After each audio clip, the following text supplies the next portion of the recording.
Alors, avant cette mission à Paris, j'étais à Addis Abeba, où j'ai pris part les 8, 9 et 10 février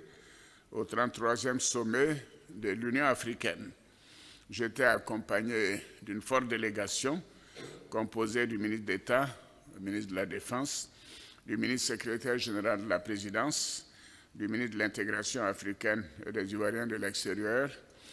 du ministre du Commerce et de l'Industrie, ainsi que des membres du cabinet présidentiel.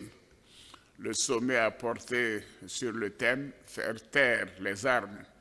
créer des conditions propices au développement de l'Afrique ». Nous avons à cette occasion fait le point de la situation sécuritaire et politique sur le continent africain, évoqué les défis à relever et fait des recommandations pour atteindre les objectifs de l'agenda 2063 de l'Union africaine et ceux du développement durable de l'ONU. L'intégration économique du continent, avec notamment l'entrée en vigueur effective de la zone de libre-échange continentale, a été bien évidemment hissée au rang de nos priorités. Nous avons aussi souligné la nécessité d'une constante mobilisation de toutes les énergies pour relever les défis de notre continent, notamment la lutte contre le terrorisme, la création d'emplois pour les jeunes, l'autonomisation de la femme et le règlement des conflits. Je dois dire que ce sommet a été marqué par la désignation du président Cyril Ramaphosa, président de la République sud-africaine, en qualité de nouveau président de la conférence des chefs d'État et de gouvernement de l'Union africaine, en remplacement du président égyptien Abdel Fattah al-Sisi, à qui nous avons adressé nos chaleureuses félicitations pour les importants résultats enregistrés durant son séjour et aussi la visite officielle qu'il nous a rendue pendant son mandat de président de l'Union africaine. Au cours du sommet, j'ai pris part au forum de haut niveau sur l'agenda 2063 de l'Union africaine, à ma qualité de champion du suivi de la mise en œuvre de cet agenda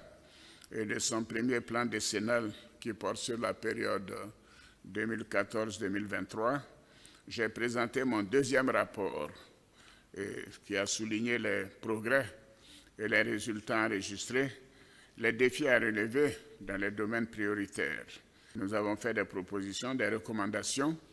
pour accélérer la dynamique enclenchée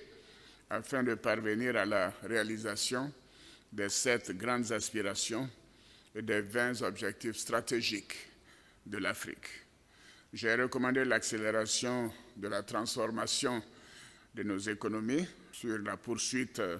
de la réalisation des objectifs du développement durable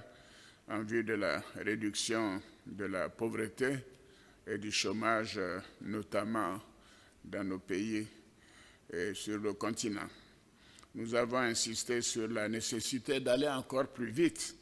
vers l'atteinte des objectifs à mi-parcours de la mise en œuvre du premier plan décennal de l'agenda 2063. J'ai également préconisé le développement des infrastructures économiques et sociales, comme nous l'avons fait en Côte d'Ivoire, et la fin des conflits qui minent les progrès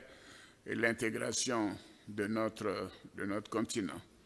En marge du 33e sommet ordinaire de l'Union africaine, j'ai pris part au dîner de haut niveau des leaders africains pour la nutrition, organisé par la Banque africaine de développement. Au cours de mon intervention à ce dîner, j'ai mis en exergue les efforts de notre pays en matière de lutte contre la malnutrition, à travers notamment la création d'un Conseil national pour la nutrition, l'alimentation et le développement de la petite enfance, qui est placé sous la supervision du vice-président de la République, et aussi l'ouverture en mars 2019 du Centre d'excellence régional contre la faim et la malnutrition, dénommé CERFAM, pour lequel j'ai demandé d'ailleurs le soutien de l'Union africaine pour en faire le centre du continent africain.